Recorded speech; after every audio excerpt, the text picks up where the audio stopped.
हमारे देश का किसान कड़ी ठंड में रात को आसमान के नीचे खुली सड़क पे सो रहा है। ये सोच के सारी रात नींद नहीं आती। आज कोई भी देशभक्त ये देख के चैन की नींद नहीं सो सकता। जय हिंद दोस्तों, आप देख रहे हैं ताजफ टीवी। एक तरफ जहां किसान सड़क पर हैं और अपने हक की लड़ाई लड़ रहे हैं और उन्हें देश भर से नेता और जनता का समर्थन मिल रहा है, उन्हीं में एक नया नाम अरविंद केजरीवाल का जुड़ गया है। अरविंद केजरीवाल ने एक वीडियो संदेश जारी कर किसानों का समर्थन किया है। और वीडियो में आगे चलने से पहले अगर आप चैनल पर नए हो तो चैनल को सब्सक्राइब करें, और अगर आप इस वीडियो को हमारे फेसबुक पेज ताजफ टीवी पर देख रहे हो तो पेज को ज़रूर लाइक करें, क्योंकि हम इसी तरह से ब्रेकिंग न्यूज़ और इन्फॉर्मेटिव वीडियोज़ आप तक लाते रहते हैं।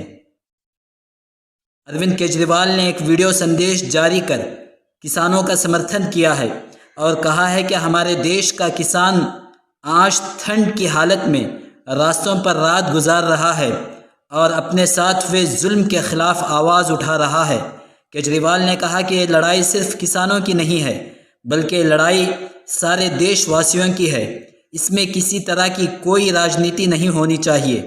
हम किसानों के साथ हैं, ये लड़ाई हम साथ लड़ेंगे। क्या कह रहे हैं केजरीवाल, पहले आप खुद सुनिए। आप सबको नमस्कार, सत श्री अकाल। आज पूरा देश देख रहा है हमारे देश का किसान कड़ी ठंड में रात को आसमान के नीचे खुली सड़क पे सो रहा है। ये सोच के सारी रात नींद नहीं आती।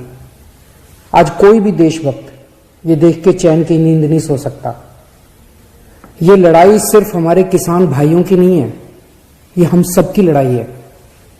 जरा सोचिए, जो 2 वक्त की रोटी हम खाते हैं वो हमारे किसान भाइयों की मेहनत की उगाई हुई होती है।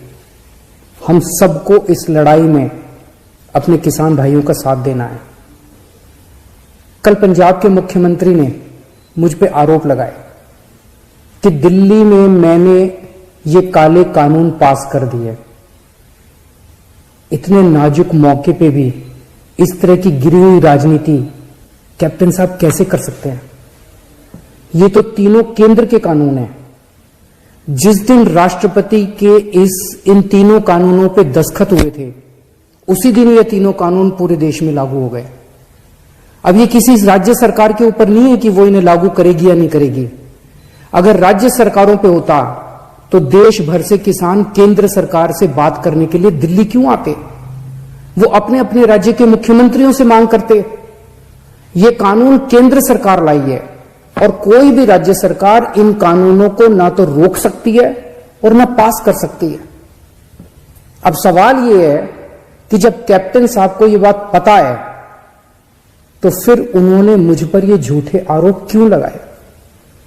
इसका एक बहुत बड़ा कारण है। जब से हमने दिल्ली के 9 स्टेडियम को जेल बनाने से रोका है, तब से केंद्र की भाजपा सरकार मुझसे बहुत ज्यादा नाराज है। केंद्र सरकार का पूरा प्लान था कि जब किसान दिल्ली आएंगे तो उन्हें इन 9 स्टेडियम में डाल देंगे। हमने स्टेडियम को जेल बनाने की इजाजत नहीं दी, तो वो लोग अब मुझसे बहुत नाराज हैं। मुझे पता है कि स्टेडियम को जेल बनाने के लिए मुझ पे कितना दबाव आया था, किस किस का फोन नहीं आया। लेकिन जिंदगी में कुछ ऐसे मौके आते हैं जब आप अपने जमीर की सुनते हो, नतीजे की परवाह नहीं करते। कैप्टन साहब, क्या इन्हीं लोगों का आप पे दबाव है जो आप मुझ पे झूठे आरोप लगा रहे हो, मुझे गालियां दे रहे हो, बीजेपी की बोली बोल रहे हो, बीजेपी के साथ ये दोस्ती निभा रहे हो, या कोई दबाव है क्योंकि आपके परिवार पे ईडी के केस चल रहे हैं आजकल और ईडी के नोटिस भी आ रहे हैं आजकल? कैप्टन साहब के पास ये बिल रोकने के कई मौके आए। पंजाब के लोग पूछ रहे हैं कि तब कैप्टन साहब ने इन बिलों को क्यों नहीं रोका? आज से 1.5 साल पहले 2019 में केंद्र सरकार ने ये तीनों काले कानून बनाने के लिए एक कमेटी बनाई थी। उस कमेटी में पता है कौन था? उस कमेटी में कैप्टन साहब थे। कैप्टन साहब, पंजाब के लोग आपसे पूछ रहे हैं कि आपने उस कमेटी में इन काले कानूनों को क्यों नहीं रोका? आपने कमेटी में एक बार भी इन काले कानूनों का विरोध क्यों नहीं किया? आपने बाहर आके लोगों को क्यों नहीं बताया कि केंद्र सरकार इतने खतरनाक कानून बनाने जा रही है? कैप्टन साहब, आपके पास एक नहीं, दो नहीं, तीन नहीं, इतने मौके आए जब आप इन बिलों को रोक सकते थे। आज पंजाब का किसान आपसे पूछ रहा है कि आपने ये बिल क्यों नहीं रोके?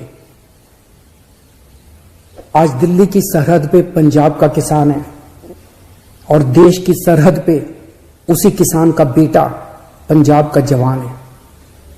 अभी कुछ दिन पहले पंजाब के एक किसान सरदार कुलवंत सिंह जी दिल्ली की सरहद पे बैठे हुए थे और खबर आई कि उनका 22 साल का जवान बेटा सुखबीर सिंह बॉर्डर पे देश के लिए शहीद हो गया। इस सब के बीच जब कुछ लोग आए दिन किसानों को आतंकवादी बुलाते हैं, देशद्रोही कहते हैं, तो मैं सोचता हूं कि बॉर्डर पर उन जवानों पर क्या बीतती होगी जिनके किसान मां बाप को आतंकवादी कहा जा रहा है। आज हम सबको तय करना होगा कि हम देश के किसानों के साथ हैं या उन्हें आतंकवादी कहने वालों के साथ हैं। मेरी सभी देशवासियों से अपील है कि हर देशभक्त किसानों का साथ दे।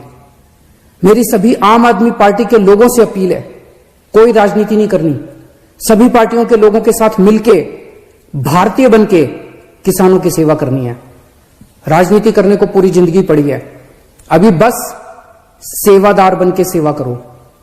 हमें इस इनकलाब का ना राजनीतिकरण करना है और ना इस इनकलाब का राजनीतिकरण होने देना है।